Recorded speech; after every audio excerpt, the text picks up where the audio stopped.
보면 세례 요한의 때부터 지금까지 천국은 침노하는 자는 빼앗느니라 하였다. 천국은 빛이신 하나님의 나라로 원수마귀 사단이 근접할 수도 없는 빛의 영역이다. 그런데 감히 누가 천국을 침노하여 어떻게 천국을 빼앗는다는 것이냐? 이는 구원받은 하나님의 자녀들이 믿음으로 천국에 들어가며 온전한 믿음에 이르는 과정을 설명하는 말씀이다. 모든 사람은 죄로 인해 지옥에 갈 수밖에 없었지만 예수 그리스도를 믿으면 누구나 구원받아 천국에 갈 수 있다. 그러나 원수마귀 사단은 어떻게 해서라도 사람들이 복음을 믿지 못하도록 회방한다. 거듭난 자라도 미혹하여 죄를 짓게 하려고 호시탐탐 기회를 노리고 있다. 그래서 원수마귀 사단과 싸워 이겨서 천국을 빼앗아야 하기에 침노하는 자가 빼앗는다고 한 것이다. 천국의 침노를 당하는 것은 세례 요한의 때부터 지금까지이다. 세례 요한은 예수님께서 구세주의 사역을 이루시도록 그 길을 예비하며 예수님을 증거하는 사명을 맡은 사람이다.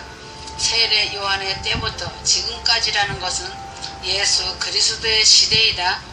믿음으로 구원받는 신약 시대를 의미하는 것이다. 천국을 침노한다는 것은 단순히 연단장 훈련 장소에 가지 않고 천국에 들어가는 것만을 의미하는 것이 아니다.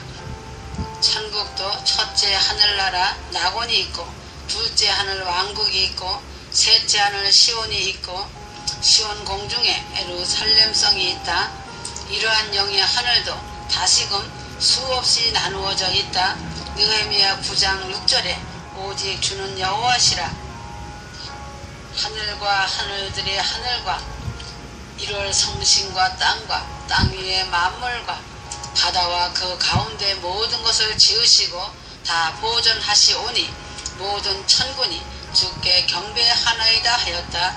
열왕기상 8장 27절에도 말하였다. 고린도후서 12장 2절에도 사도 바울의 영이 셋째 하늘에 이끌려 갔음을 말한다. 낙원은 예수님께서 십자가 처형을 당하실 때 죽음 직전에 주님을 영접한 강도와 같이 간신히 구원받는 믿음을 가진 사람들이 가는 처소이다. 천국 중에서 가장 낮은 단계의 처소로서 그곳에 가는 사람은 하나님의 말씀대로 살지 못하고 하나님 나라에 충성한 일도 없으니 상급도 없다. 계시록 21장에 사도 요한이 본 셋째 하늘 시온 예루살렘성이 기록되어 있다. 12보석의 기초석을 이루고 있는 거룩하고 영화로운 성으로 묘사되어 있다.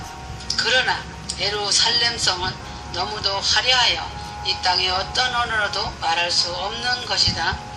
그곳은 영화로운 처소로 하나님의 보좌가 있는 곳이며 하나님의 말씀을 온전히 지키며 마음에 천국을 이룬 큰 믿음을 가진 천열매 신부들이 거하는 곳이다.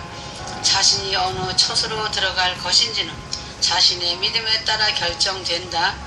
죄와 싸워 이기고 미혹하는 원수마귀 사단과 싸워 이긴 자들이 간다. 진리의 말씀으로 변화되는 만큼 더 좋은 처소에 들어가는 자격이 주어진다. 자신의 믿음의 분량에 따라 더 좋은 천국에 들어갈 자격을 갖추게 된다. 이것이 천국을 침노에 들어가는 말씀인 것이다. 마태복음 13장 31절에서 32절 겨자씨와 누룩의 비유이다. 구원받은 성도들의 믿음은 겨자씨만큼 받게 되지 않지만 그 씨를 자신의 마음밭에 심고 열심히 가꾸면 큰 나무가 되어 비바람 태풍에도 끄떡없는 나무처럼 큰 믿음으로 자라난다. 큰 나무에는 많은 새가 깃들이고 쉼을 얻듯이 믿음이 큰 사람은 많은 영혼을 품을 수 있다. 영혼을 사랑하고 크고 넓은 마음이 되면 셋째 하늘 예루살렘 성에서 누리는 영광을 얻는다. 이처럼 천국에서 가장 낮은 낙원이라고 해도 이 땅에서 가장 아름다운 곳보다 훨씬 아름답다. 1층천, 2층천, 3층천 차이는 천지 차이다. 그러니 하나님 보좌가 있는 예루살렘성의 영광은 어찌 말로 다 표현할 수 있겠느냐. 천국은 밟고 다니는 길조차 정금으로 되어 있다. 하나님의 보좌에서 흘러나오는 생명수 강가에는 금모래 은모래가 깔려 있다. 보석처럼 빛나는 맑은 물에는 모색 물고기가 헤엄치고 자유롭게 논일고 있다. 꽃잎 하나 풀잎 하나에도 청아함과 빛난 아름다움이 이루 말할 수 없는 장관을 이루고 있다. 삼위일체 하나님 그리고 사랑하는 동료들과 말할 수 없는 기쁨과 행복을 영원히 누리며 살아간다. 특히 첫 열매인 신부들이 들어간 예루살렘성 안에서의 삶은 이 세상 어떤 황제라도 누릴 수 없는 영광과 영화를 누린다. 사도 바울도 천국의 낙원을 보고도 큰 소망을 가지게 되었다. 사도 바울은 주님을 위해서는 엄청난 고난을 당하면서도 기쁨으로 그 길을 걸어가는 것이다.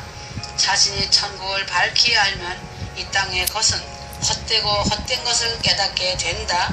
세상의 헛된 욕심과 야망을 버리고 오직 하나님 말씀대로 자신의 죄를 회개하고 십자가 보혈을 의지하여 견고한 믿음의 반석 위에 자신을 세우고 천국만을 향해 달려가려고 마음을 다하여 순종할 것이다. 믿음도 단계가 있다. 첫째는 자녀들의 믿음이 있다. 사람의 성장 과정에서 비유한 믿음의 단계가 있다. 요한일서 2장 12절에서 14절 영적인 믿음의 단계를 사람의 성장 과정에 비유하여 자세하게 기록하여 놓았다. 자녀들아, 아비들아, 청년들아 라고 하였다. 이것은 사람의 연령에 따라 말씀하는 것이 아니라 영적인 믿음의 분량을 말한다. 육으로는 어린아이라고 하여도 믿음의 분량이 클 수 있고 장성한 어른이라 해도 어린아이의 믿음밖에 안 되는 사람도 있다. 자녀들의 믿음은 요한복음 1장 12절 영접하는 자, 그 이름을 믿는 자들에게는 하나님의 자녀가 되는 권세를 주셨으니 라고 하셨다. 자녀들의 믿음은 아직 진리를 잘 모르고 진리대로 살고자 노력하지도 못하지만 그래도 천국 복음을 듣고 주를 영접하였기에 성령을 받고 구원을 받을 수 있는 초신자의 믿음이다. 아이들의 믿음은 요한일서 2장 14절 아이들아 내가 너희에게 쓴 것은 너희가 아버지를 알았으며 아버지를 알았다는 것은 하나님이 우리 아버지가 되심을 안다는 말이다. 갓난 아기가 어느 정도 자라면 엄마 아빠를 알아보는 것같이 예수 그리스도를 영접하여 말씀을 배우고 신앙생활을 해나가면 하나님의 뜻을 알고 그 마음도 알게 된다. 또 하나님의 말씀에 순종해야 한다는 것을 안다. 이 말은 아버지를 안다는 말씀이다. 그러나 시험이 오면 원망 불평하거나 낙심할 때도 있다. 온전치 못한 단계의 믿음이다. 청년들의 믿음은 요한일서 2장 13절에서 14절 청년의 믿음은 강하고 하나님의 말씀을 알고 기도를 통하여 죄가 무엇인지 아는 것이다. 아이의 단계에 있는 성도가 성장하면 청년의 신앙을 갖게 된다.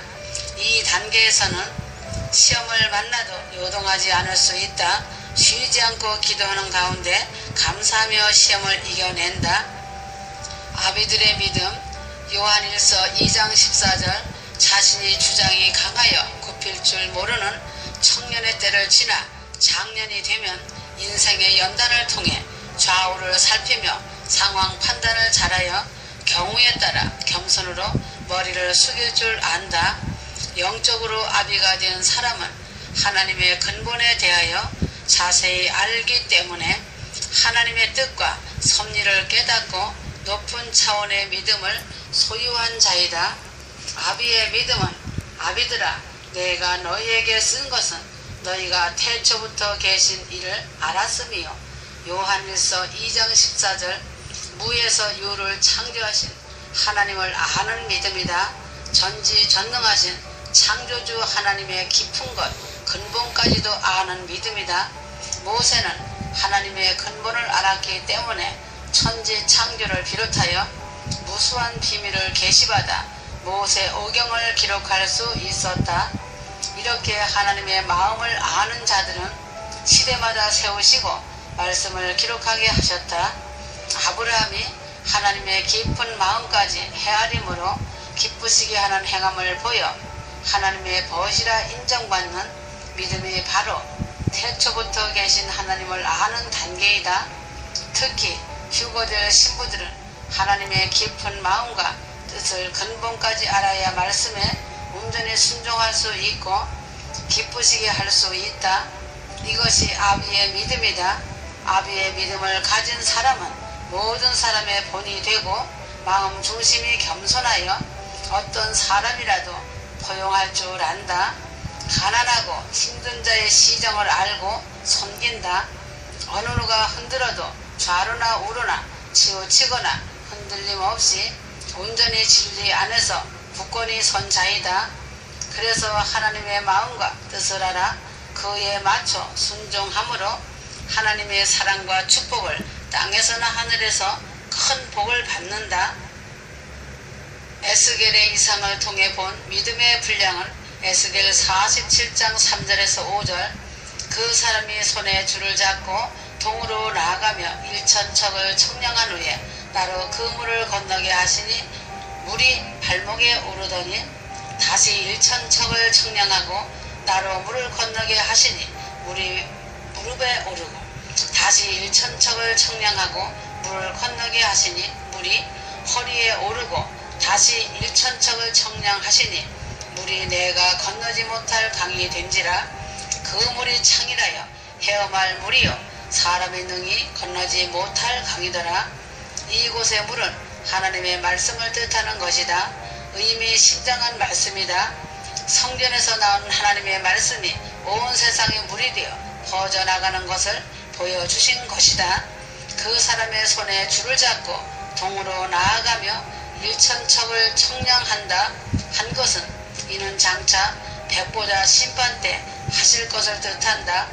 손에 줄을 잡은 사람은 주의 사자이며 그가 1,000척을 청량할 때마다 물이 발목에서부터 무릎과 허리 그 이상으로 차오른다는 것은 바로 믿음의 분량을 나타내는 말씀이다. 발목까지 물이 찼다는 것은 자녀의 믿음이다. 겨우 구원받을 만한 믿음밖에 안 된다. 무릎까지 찼다는 것은 아이의 믿음이다. 허리까지 찼다는 것은 청년의 믿음이다. 키를 넘어 상일하다는 것은 장성한 아비의 믿음이다. 1,000척을 청량한다는 것은 하나님의 넓고 큰 마음과 한치 오차도 없는 정확한 모든 분야를 헤아리기 깊은 마음을 나타내는 것이다.